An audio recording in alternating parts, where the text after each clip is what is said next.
Well, Barry, I just want to start by saying it is a great pleasure to be with you again at the start of this new year, and I want to wish you and your audience a healthy and a happy New Year 2020.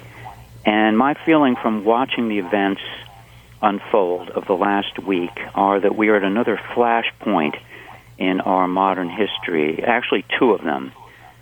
Things are heating up in the Middle East with Iran, and we also have looming in the background impeachment. So these are, in effect, the two I's, Iran and impeachment. And today, January 8th, 2020, it brings to my mind previous flashpoints in our recent history that ushered in great consequences and changes. Things like the Gulf of Tonkin in 1964, Iraq's invasion of Kuwait in 1990, and the build-up to the Gulf War the following year. The 9/11 attacks, the United States going into Afghanistan later in 2001, and of course the rather ill-conceived Iraq War that started in 2003. The outcomes of all of these, as well as other events, could not have been predicted at the outset, and in my opinion, we're facing a very similar scenario tonight. You know, Barry, it's amazing to me that President Trump took a brilliant strategic action in taking the advice of his top military advisors and surgically taking out Soleimani, who was one of the worst terrorists of modern time, with so much blood on his hands, including American blood, that it's really incredible. And this morning, when President Trump gave his speech to the nation and to the world, which everyone had been waiting to hear, he was measured, he was firm, and he was confident. Reminded me of President Ronald Reagan 3 decades ago at his best. President Trump announced today that he would immediately impose new punishing economic sanctions on Iran. He also, of course, said that he is not going to be goaded into a tit-for-tat military attack response on Iran. He's keeping our powder dry, especially in light of the fact of the ineffectiveness of Iran's missile attack on the U.S. bases in Iraq yesterday.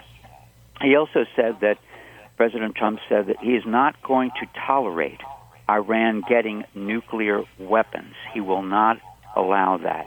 And he also pointed out that these missiles that were fired, the 16 of them from Iran into Iraq targeting American bases, they were basically paid for by the funds given to Iran in cash by President Obama's administration in order to encourage Iran to make the bad deal with the United States and Europe several years ago, which, of course, President Trump canceled. So if we had anything like a fair and objective media and press in this country, President Trump's actions in the past week and in his speech this morning would be seen as a major positive development. Instead, we have people like Nancy Pelosi promising that tomorrow she will introduce a resolution in the House of Representatives to restrain President Trump, to tie his hands as commander-in-chief, something that was never even hinted at when President Obama was running amok for 8 years, committing all kinds of unconstitutional acts, both domestically and abroad, and targeting numerous people for killing by drone strikes, which the Republicans never raised any objection to. So these are some of the things that are on my mind, showing the power, the value of peace through strength. And we know President Trump is not a warmonger. He's not looking to get us into another war. He's doing his best to get out of these foreign entanglements and make peace with some of our most significant adversaries, like Kim Jong-un in North Korea. He's offered a handout to Iran if they want to negotiate with us without precondition. and we will see what happens. But it's going to be up to the American people, I think, to do an end run around the media and the Democrats and say, we support what President Trump is doing. He's trying to make America great again, and now it's really up to us to help him because he's not getting much, if any, help from the establishment, including the deep state, the media, academia, and the popular culture. Well, you know, Barry, you were an inspiration to many of us. As I've noted before, I was listening to you, one of the leading lights of New York talk radio, back in the 1960s when I was in high school, and I respected and appreciated the mainstream media back then. And like you, I never thought in my wildest imaginings that we would be at a point that we are today, when about 95% of the mainstream media, according to independent objective studies at places like Harvard University, 95% are lined up completely against President Trump and what he is doing for no good reason. They're not reporting the facts, they're reporting propaganda. It was Andrew Breitbart who said before his death that politics is downstream from popular culture. And one of the real problems we face is that the popular culture, which has for many, many decades been on the left end of the spectrum, has had a profound and negative influence on media and on journalism as well as academia and other aspects of life in the United States. So that today, thank God, we have a place like Fox News Channel, both on television and foxnews.com on the web. And many people on the conservative right are fond lately of criticizing Fox News. They say, oh, it's veering left. Well, I've written many articles about this, chapter and verse, on how Fox is not veering left. It's more conservative and more truthful than it's ever been in its 22, 23-year history. We also, thank God, have the new media represented on the Internet and in many places on terrestrial talk radio, where Americans who can still think for themselves and have some brain power can get accurate reporting. That's all we are advocating, is truthful, accurate, reality-based reporting and not spin. That's how I was taught to do it when I started writing for my high school newspaper. And then I worked in radio in college when I was at Georgetown University, and ever since, writing thousands of articles for various publications, including in the past 2.5 years, over 200 articles for AmericanThinker.com. And all of my articles for American Thinker are accessible, online, free.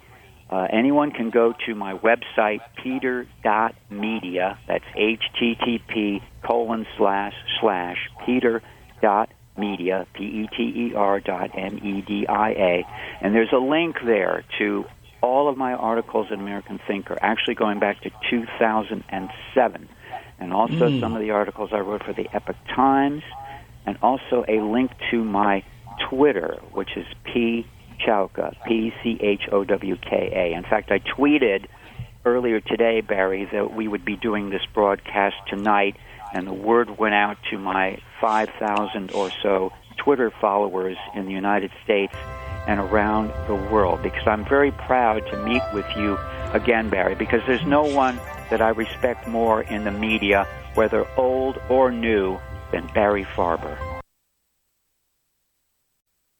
What is your diagnosis? Barry, here's how I think of how we've gotten to where we are with the media today.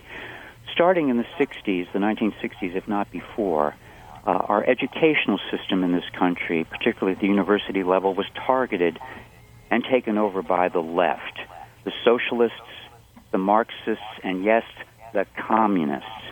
They began to train the new generation of journalists. We now have a point where critical mass has been achieved, and these left-wing trained journalists, the vast, vast majority of whom vote Democrat, have now moved into the top ranks of journalism. So the standards that we grew up with in journalism are out the window. They're gone. We also have things like the 8-year administration of Barack Obama, who promised to transform this country.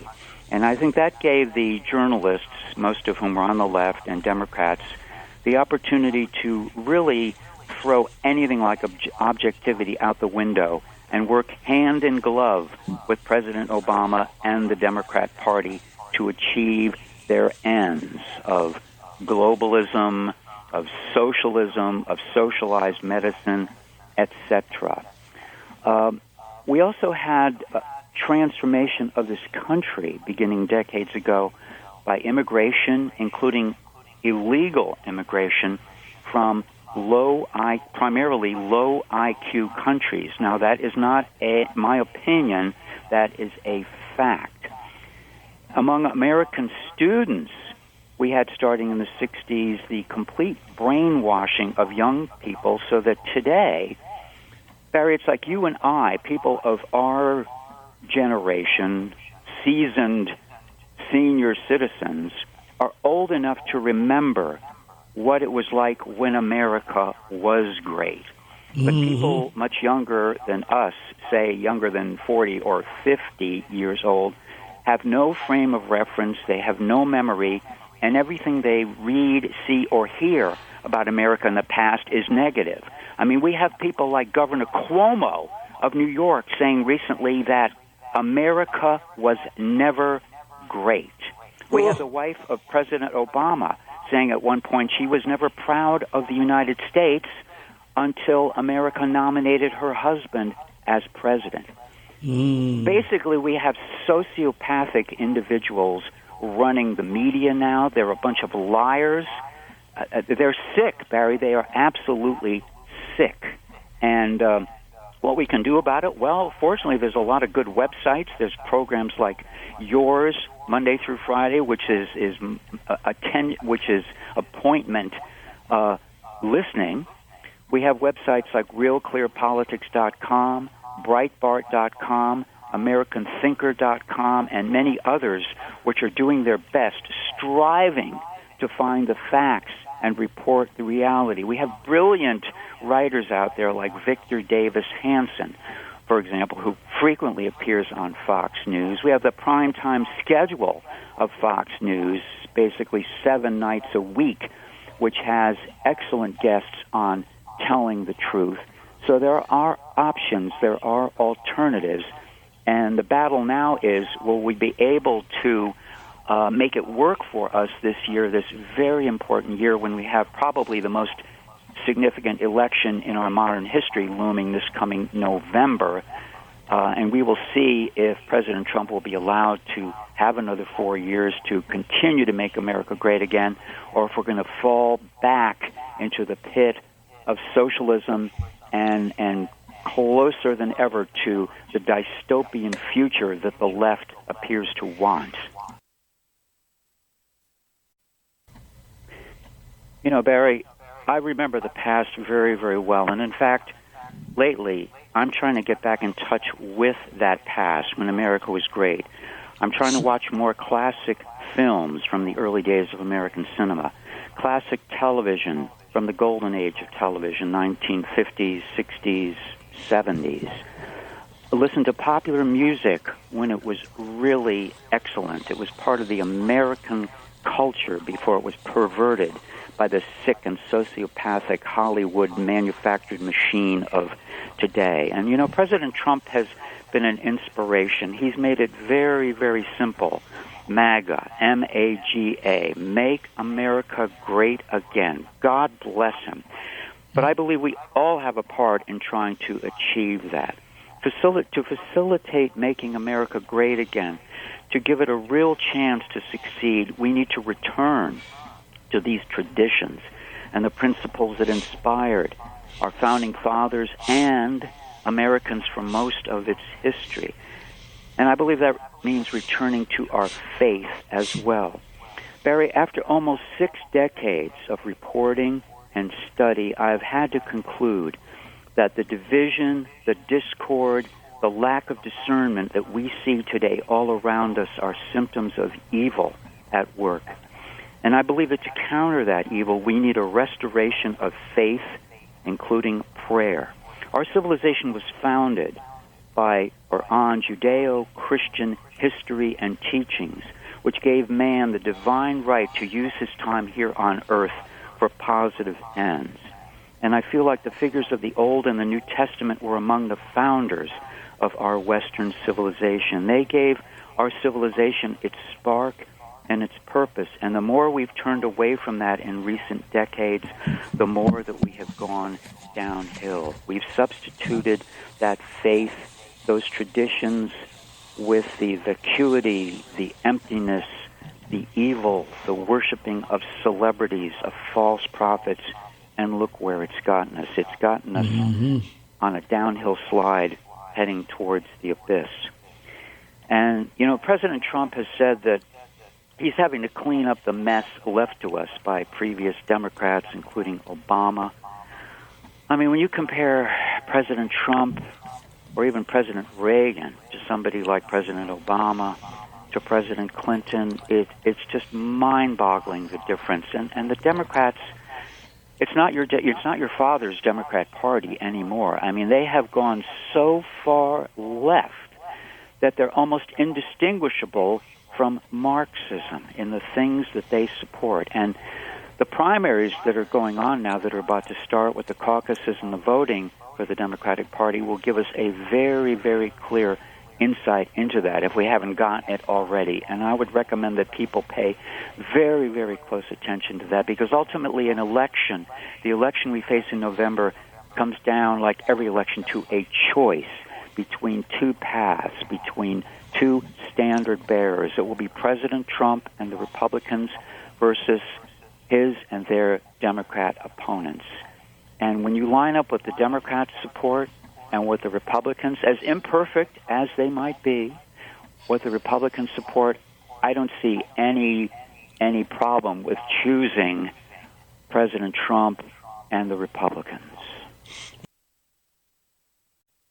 Barry, I knew some great Democrats in my life, including the late Senator George McGovern of South Dakota, who ran for president in 1972. He was a great patriot, a bomber pilot in World War II, a PhD, a brilliant man, and a scholar. I'd like to leave you and our audience with this thought, Barry. I think it's impossible to predict what's ahead of us this year and in our future. This, as I said at the outset, is a flashpoint period we're in now, and anybody who says they can predict what's going to happen, including in the election, I think they're a false prophet, because we just don't know. It was Shakespeare who wrote, "Comparisons are odious." Actually, he wrote odorous, but it's concluded that he meant odious. I would paraphrase that predictions at this point are odious, and all we can do is to try to do our part. Many people I'm working with, my colleagues, my associates, are seasoned individuals like you and me. We've got a few years on us here, but we're still at it. The editor of American Thinker, for example, is 3 years older than me, and he's working 7 days a week to try to get the truth out. There are many patriots out there like that, Barry, and the people in the audience who are also patriots have to look for and find and get in touch with that information, share it with friends, family, and colleagues, so that we make the right decisions and take the right actions at the grassroots level in this year ahead, because literally our lives and our future depend on it. That's my opinion.